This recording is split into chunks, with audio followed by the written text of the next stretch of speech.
Welcome to Gen X Mindscape, podcast dedicated to exploring the complexities of midlife and the pursuit of a purposeful life. I'm your host, Kyle, here to accompany you on the journey. Today, I'm really excited to share a conversation between two imperfect parents. One of them is me. Fortunately, the other one is Keri Cooper, who brings 20 years of experience working in the mental health field with families, and she brings a really great research-based yet practical approach to her guidance. In this episode, we're really taking a look at the unique challenges that come with parenting adolescents and emerging adult children. That is, those that may be transitioning or have transitioned out of the house. This is something that many of us in midlife are navigating right now, and I'm just so grateful Keri joined us for this discussion. We talk about the importance of helping children develop coping skills and emotional well-being. Next, we get into one of Keri's long-time areas of interest, as she's really developed a specialty in the role of nutrition in the emotional health of ourselves and our family members. She gives some really practical and good advice on simple nutritional changes that we can make that will impact not only our emotional well-being, but also the well-being of our adolescent and emerging children. We discuss situations where children might be resistant to holistic approaches like eating well and sleeping well. Keri also gives some really great insight into that sometimes puzzling topic of communicating with our adolescent and emerging adult children. Finally, we discuss how we can foster our own personal growth while also supporting the growth of our children during these transitional phases of their lives. I found it to be a really great conversation for us midlifers who are seeking to support our children's physical and emotional health as they try to navigate adolescence and emerging adulthood. So let's introduce our guest. Joining us today is Keri Cooper. She's a licensed clinical social worker specializing in holistic psychotherapy for adolescents and children.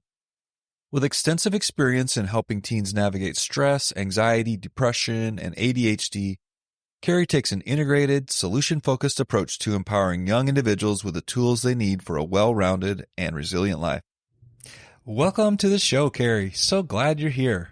So glad to be here. Thank you for having me. Awesome. So could you give us a little personal background and tell us how you got interested in today's topics? Sure. So I always loved talking to people from a very young age. And I actually always knew pretty early on that I wanted to be a therapist. So I pursued it, very traditional approach. I got my master's from UPenn. Dove right in, always was working with children, adolescents. But when I was working with them, I was in all different settings, huge clinical teams. And I was like, they're getting better, but like not 100%. What are we missing here? Mm-hmm. And it wasn't until I had my own children. I have 4 kids, but one of my kids really taught me everything. Her behavior as a toddler was just really extreme. And we didn't realize until later on that she has a dairy intolerance. And when she eats dairy, she's not okay. Right. And it made me start thinking like, wait a second, what's going on with food and mental health? And I actually went back to school to get certified as a health coach. And I really started learning how much what we're eating is impacting how we're feeling, not just from a food intolerance perspective, even though that is a whole conversation, but really just we need nutrients. Our gut health is so important. And now we're starting to see a lot of research actually in gut health. And now we're starting to see it slowly get incorporated into the mental health world. But when I started off doing this 10 years ago with the holistic approach, nobody else was doing it. I take a very holistic approach. And that's, why I wrote my book as well, because I really need people to see it's not just the mental aspect. It's the physical aspect as well. Yeah, that's a really cool angle on it. Like you said, the holistic perspective is just a great way to look at it. So can you talk a little bit about some of the primary challenges you see midlife parents have with adolescents and emerging adults even? Yeah, I mean, there's so many. Where to start? There is. This could be a mini series, but why don't we, right. What do you see as some of the primary ones in your practice? Or listen, parenting is not easy. No. It just isn't. And everybody needs to realize that all parents are struggling because we're trying to do the right thing. It is hard. It's just hard. Mm-hmm. So I want parents to realize that nobody has it figured out. Not me, not nobody. We're all trying our best. And this is just, guidance on how you can try to do even better. But I think one of the things that parents don't always look at is just coming back to the basics.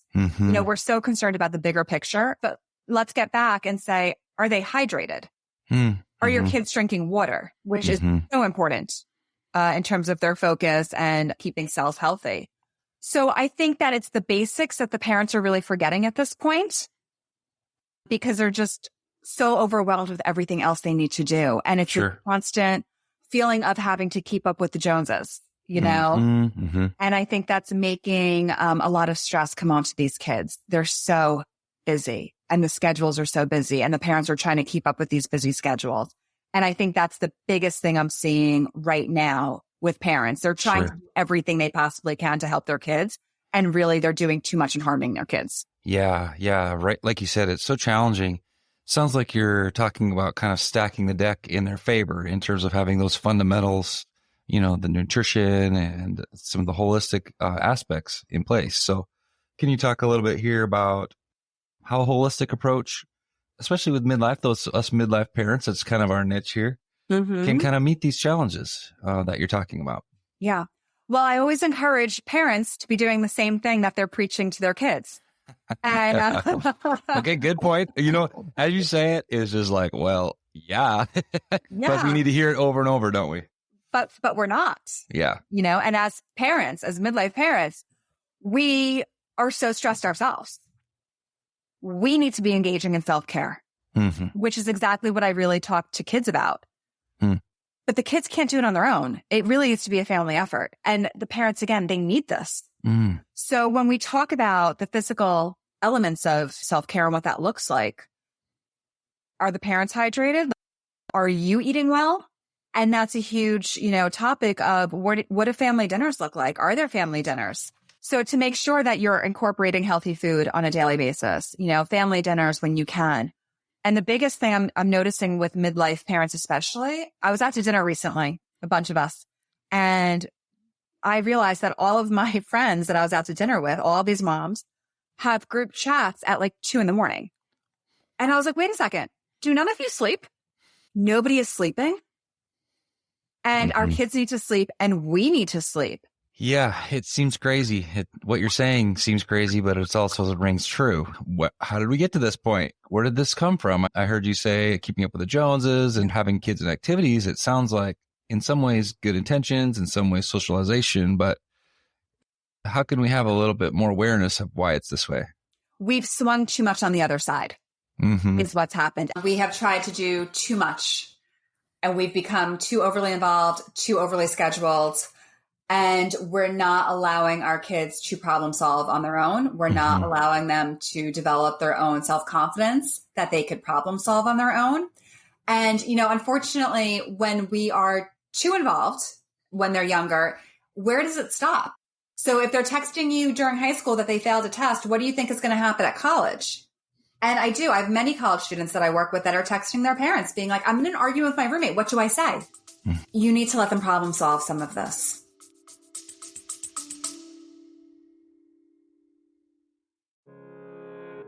Hey there, listeners. I wanted to take a moment to express my deep gratitude for listening and for your support.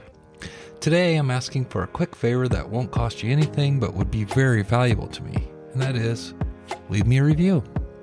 Positive reviews will help other like-minded Gen Xers find the show and join our community. These reviews are also a big encouragement to me to continue to develop the show and create helpful episodes for you. So thanks for sending a review my way, and thanks for being a part of the Gen X Mindscape community. Yeah, that's really interesting because as a youngster, we didn't have that. It's just a matter of today. We can't blame the children for wanting help from their kids, and we can't blame the parents for wanting to respond and be helpful.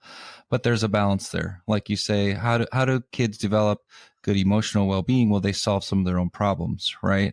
Yeah, it's so crucial that they're able to problem solve. And as adults, we've become way too involved in every aspect of their life, especially socially. They don't really have a lot of free play anymore that doesn't have an adult supervising it. So it's so important when they're young, especially, to be able to have them like free play without it being in a structured environment so they can problem solve on their own. But this also goes into as they get older. I see more and more parents getting involved in social situations and social arguments between kids that they should not be involved in.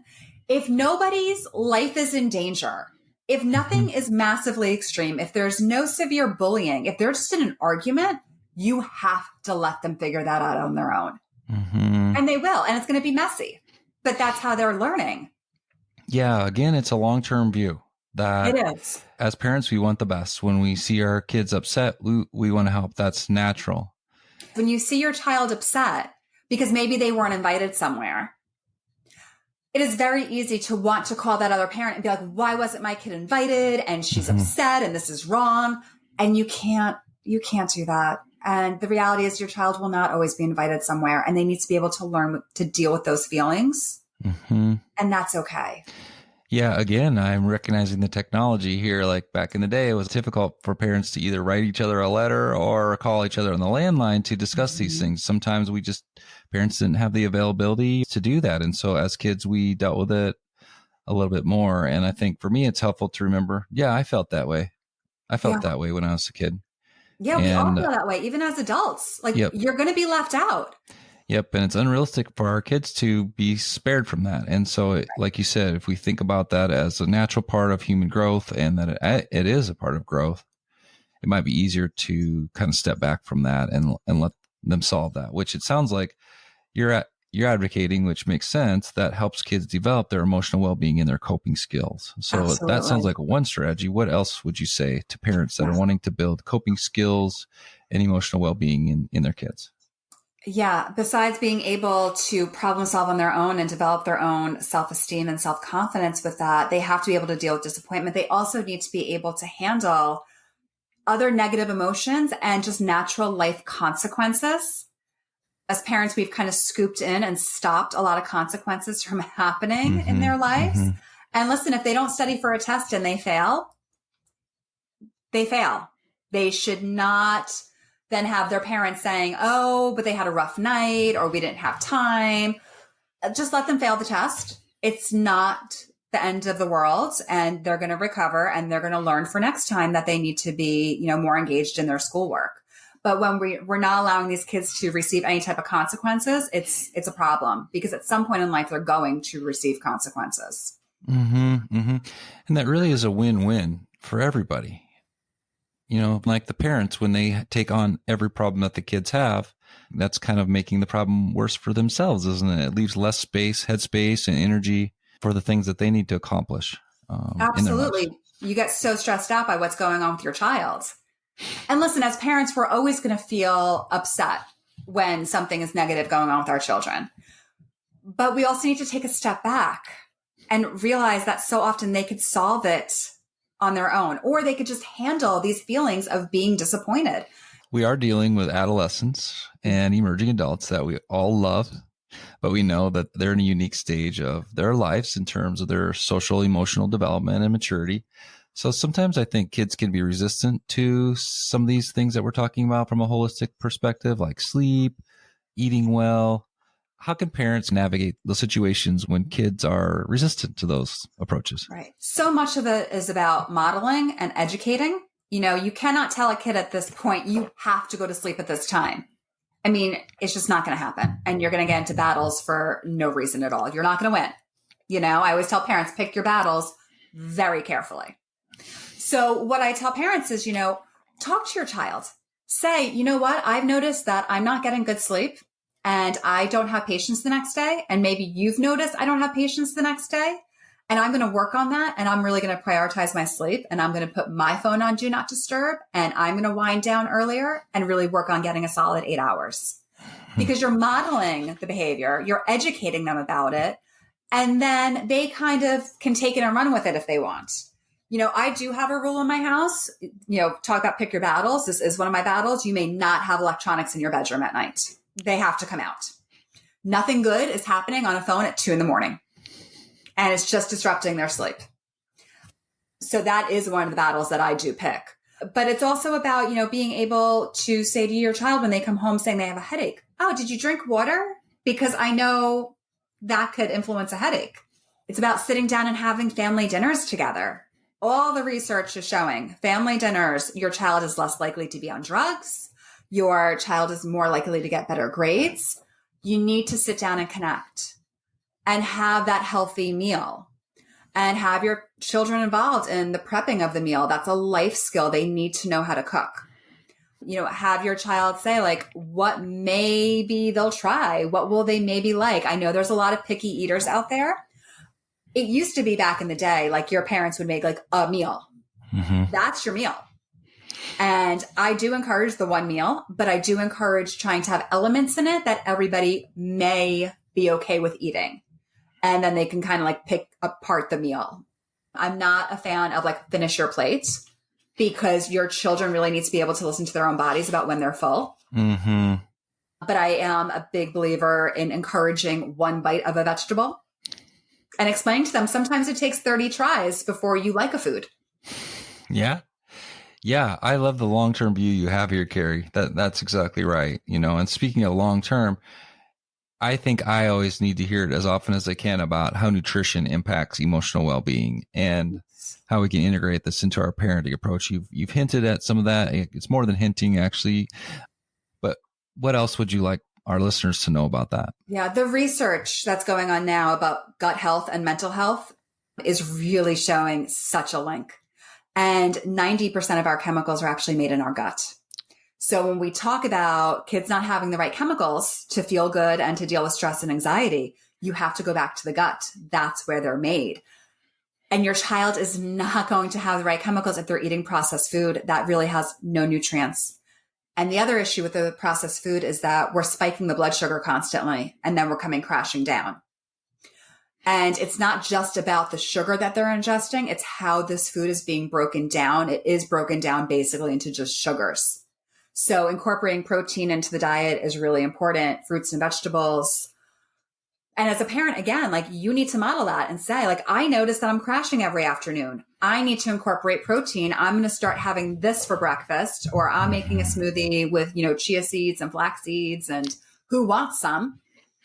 And encouraging it that way. But they have to see you doing it. If all they're seeing you do is eat processed food and, living off coffee, that's the example you're setting. So it's important to come back to yourself. Yeah, I'm laughing because I'm an imperfect parent. You all are. Just like everybody listening here that's breathing has a beating heart. But I think it does take some resilience and some perseverance to recognize that, it really is being a good parent and being good to yourself, to eat well, to sleep well, even though they may not be fully grasping that just yet. It's part of the process. Right. And again, they're always seeing what you're doing, and you're planting more seeds than you realize. Mm-hmm. So even, the simple stuff like having a bowl of fruit on the table where it's just in their sight, you'll start noticing all of a sudden, like they grab for it more. Now, if you told them, go eat an orange, they're probably like, no. Right. But if you just leave the fruit out, and that's what I tell parents a lot with books. I have a workbook for teens, and I say, just get it and throw it in their bedroom and don't say anything. Yeah.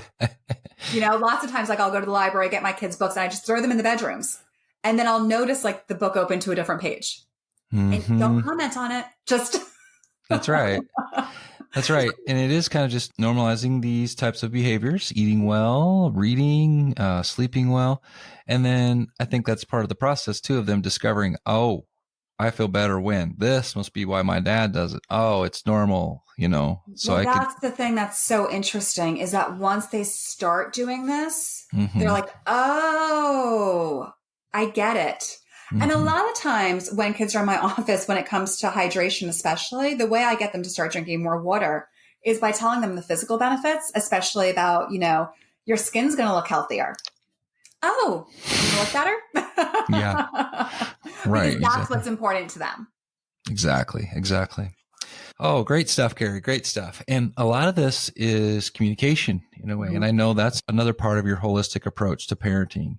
So talk to us a little bit about how midlife parents can communicate better with their adolescent and emerging adults and about emotional well-being towards that mutual goal.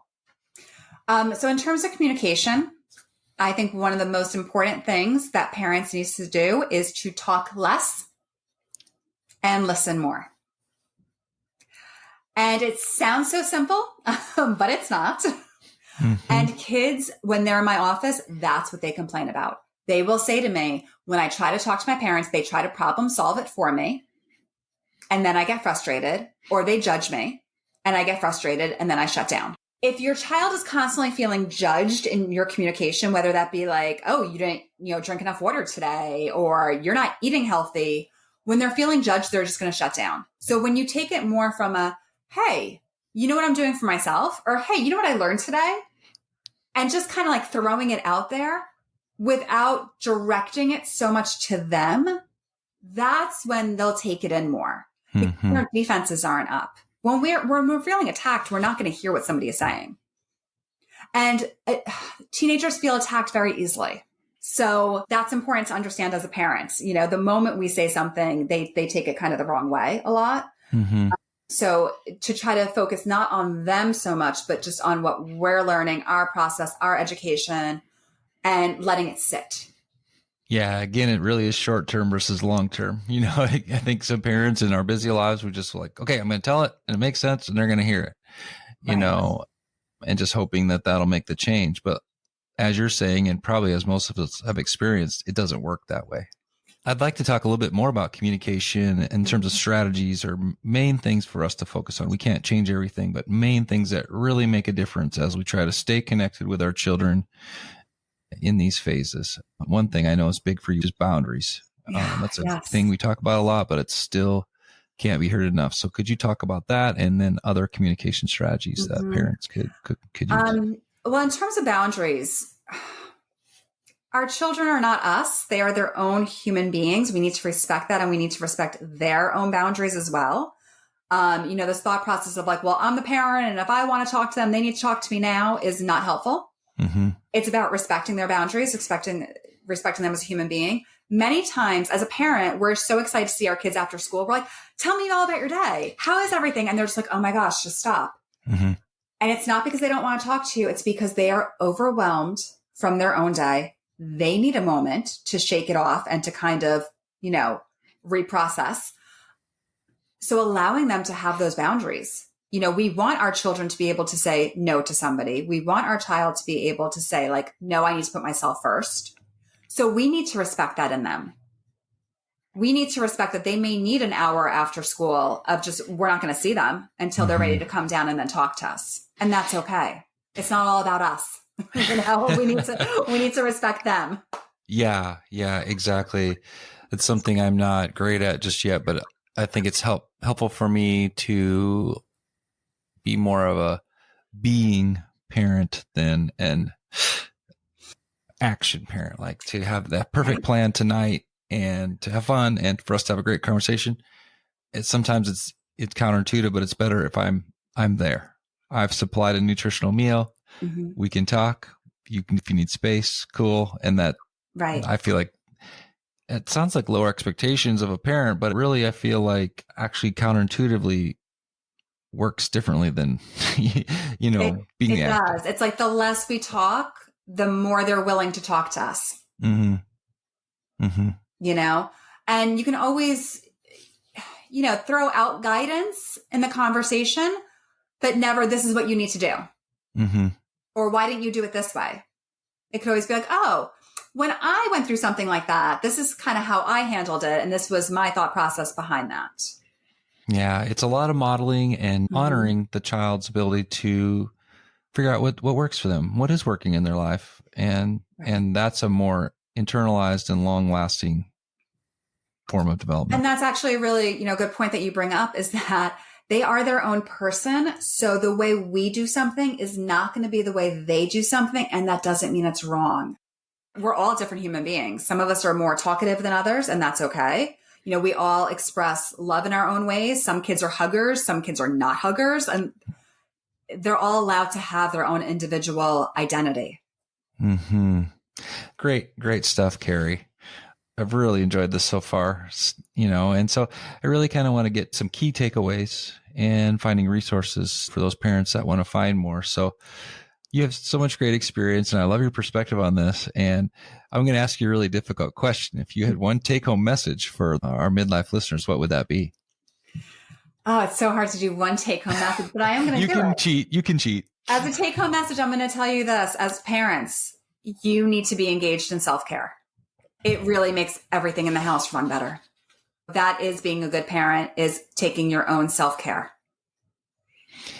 Yeah. And you've made the point very, very well on this podcast that it has ripple effects. It's not just about you. It's modeling. Mm-hmm. It's giving your kids opportunities to develop that themselves. And then you also are more at peace with yourself and not overrun, and you have more patience. Yeah, we're going to have to do a part 2 on self-care for parents. Yes.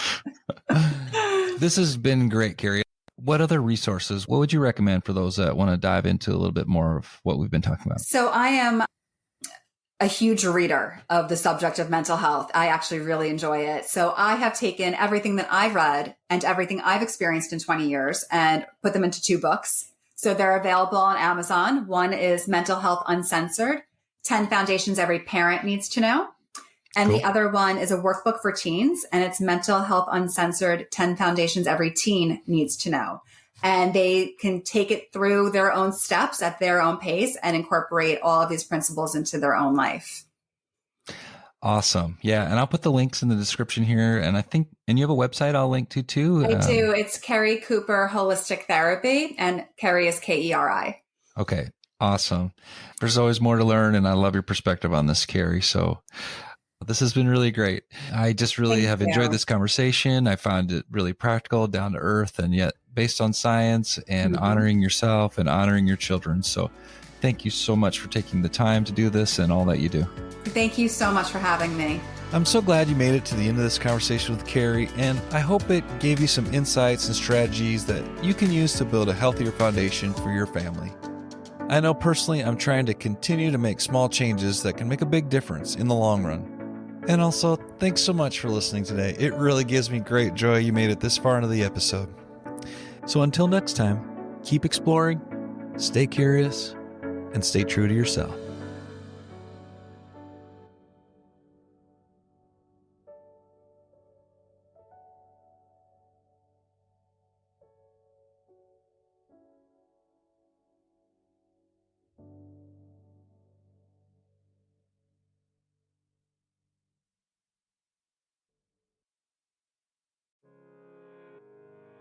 Hey there, listeners.